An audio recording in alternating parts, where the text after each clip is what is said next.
Hello guys, welcome back to my channel. আজকে কিন্তু আমাদের এখানে শীতলা মা, বিবি মা আর হলো পঞ্চানন ঠাকুরের পুজো আছে। তো সকালবেলা কিন্তু ঠাকুর চলে এসেছে। আমাদের যেহেতু শীতলা মায়ের পুজো, তো সেই জন্য পান্তা খেতে হয়। কালকে রাতের বেলা রান্না করে রাখা হয়েছিল পান্তা ভাত, আর ভাত রান্না করে রাখা হয়েছিল, সকালে জল ঢালা হয়েছে। আর তার সাথে আলুর দম করা হবে। আলুর দমটা কিন্তু আমাদের পুজোর দিন সকালে করা হয়ে গেছে। ঠাকুর যেহেতু সকাল 9:30 10টার দিকে আসে, তো আমরা তার আগে সকাল সকাল আলুর দমটা করে নিই। ঠাকুর আসার আগে নাকি করে নিতে হয়, ঠাকুর এলে আর উনুন জ্বলে না। তো আমাদের বাড়িতে তো দুটো বাচ্চা আছে, তো তাদের জন্য তো রান্না করতেই হবে। তো সেই জন্য সকাল সকাল তাদের জন্য রান্না সেরে নিই। নিরামিষ ওদেরকেও নিরামিষ খাওয়ানো হয়, ওরা তো আর পান্তা খেতে পারে না। তাই সকালবেলা আগুন জ্বালিয়ে ওই রান্নাটুকু করে নিই। তো ঠাকুর এখন চলে যাচ্ছে।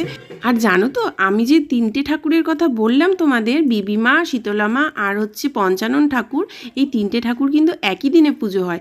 আর আমি এই যে বাঁশবাগানের মধ্যে দিয়ে হেঁটে যাচ্ছি, তোমরা দেখতে পাচ্ছ, এখন আমি পঞ্চানন মন্দিরে যাচ্ছি। আমাদের বাড়ি থেকে কিন্তু ঠাকুরের মন্দিরটা প্রায় অনেকটাই দূর, অনেকটাই হাঁটতে হয়। আর আমি না ভুল করে বাড়িতে ফোনটা রেখে এসেছি। মেয়ে এত কান্নাকাটি করছিল, ও রাস্তায় একা হাঁটবে, ও হাতও ধরবে না, কোলেও উঠবে না, আর ওকে ছাতা দিতে হবে। তো সেই জন্য এত বিরক্ত করছিল, আমি ওই জন্য ফোন আনতে ভুলে গেছি। তো আমি আর আমার শাশুড়ি মা আর আমার মেয়ে 3জনে মিলে আমরা পুজো দিতে এসেছিলাম ঠাকুরের ডালা নিয়ে। তো ঠাকুরের ডালা যখন দেওয়া হয়ে গেল, তারপরে মেয়েকে নিয়ে যখন ভাবলাম যে একটু ভিডিও করলে ভালো হতো, এত সুন্দর পুজো হচ্ছে, তো সেটা তোমাদের সাথে একটু শেয়ার করলে ভালো হতো। তো সেই জন্য আমি মেয়েকে রেখে ঠাকুমার কাছে আমি চলে গেলাম বাড়িতে গিয়ে ফোন আনতে গেছিলাম। তো ফোন আনতে গিয়ে অনেকটাই হেঁটে যেতে হয়েছে ওই রোদ্দুরের মধ্যে। ভাগ্যিস ছাতাটা ছিল, নাহলে তো গরমে খুবই কষ্ট হতো।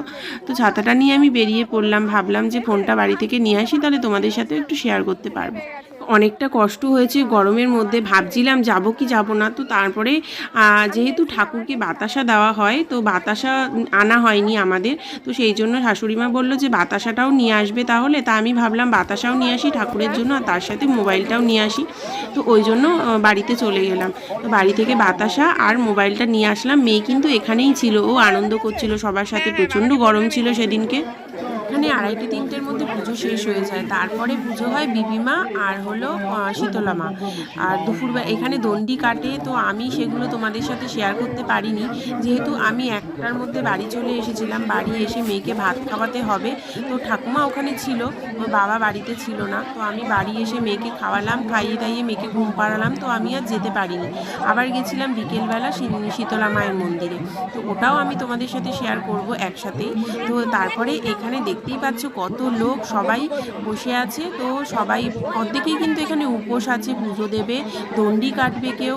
আমি যখন বাড়ি ফিরে এলাম তখন বাজে 1:45। মেয়েকে খাওয়াবো বলে তাড়াতাড়ি করে চলে এলাম, কিন্তু তখন সবে পুজো শুরু হয়েছে, সেই জন্য আমি পুজোটা দেখতে পাইনি।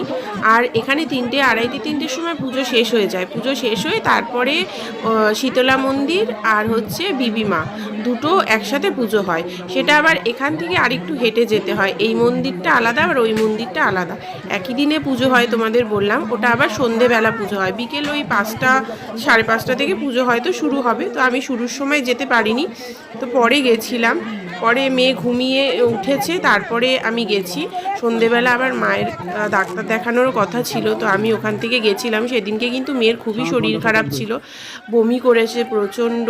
হঠাৎ করেই দেখলাম বমি করলো, জানি না কেন। ও বাড়ি থেকে চকলেট বিস্কিট খেয়ে গেছিলো, ওখানে গিয়ে একটু পাঁপড় ভাজা খেয়েছিল, মনে হয় ওর অ্যাসিড হয়ে গেছে। তো বাড়ি এসে খুব শরীর খারাপ, প্রচুর পরিমাণে বমি করেছে ও। তো তারপরে বাবার সাথেও গেছিলো। যাওয়ার পরে আমি কিছুক্ষণ ওখানে ছিলাম। এখানে গোটা ফল ডালা পুজো দেওয়া হয়েছে, যেহেতু সন্ধেবেলা আর কেউ ফল যদি না খায়, তো সেই জন্য গোটা ফল দেওয়া হয়। আর পরের দিন আমাদের সেই প্রসাদগুলো খাওয়া হয়। আর তোমরা দেখতেই পাচ্ছ আবার ছোটোখাটো মেলা বসেছে, তো মেলা থেকে আমি একটু পাঁপড় ভাজাও কিনে খেলাম। আর ওখানে ঢাক বাজছিল যেহেতু, তো মেয়ে তো খুবই আনন্দ করছিল। মেয়ে একটু গান শুনলে বা ঢাক বাজলে ওখানেই নাচা শুরু করে দেয়। তো একটু ফুচকাও খেয়েছি তার সাথে, খিদে পেয়েছিল। তো বাইরে মেলায় একটু কিছু না খেলে হয় বলো তো? তো আনন্দই লাগে। তো যাই হোক, পুজোতে ওখানে মেয়ে গিয়ে খুবই আনন্দ করলো। তারপরে বাড়ি এসে তো খুবই শরীর খারাপ হলো, সেটা তোমাদের সাথে শেয়ার করতে পারলাম না। আরও কাউকে দেখলেই যেন আর কথা বলতে পারে না, অচেনা কেউ জিজ্ঞাসা করলে কিছু বলবে না, চুপ করে থাকবে। এত দুষ্টু, বড় হচ্ছে, দুষ্টুমি বাড়ছে।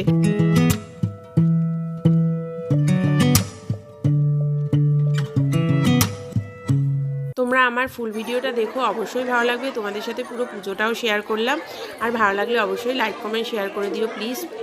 আবার তোমাদের সাথে দেখা হচ্ছে নেক্সট ভিডিওতে। টাটা।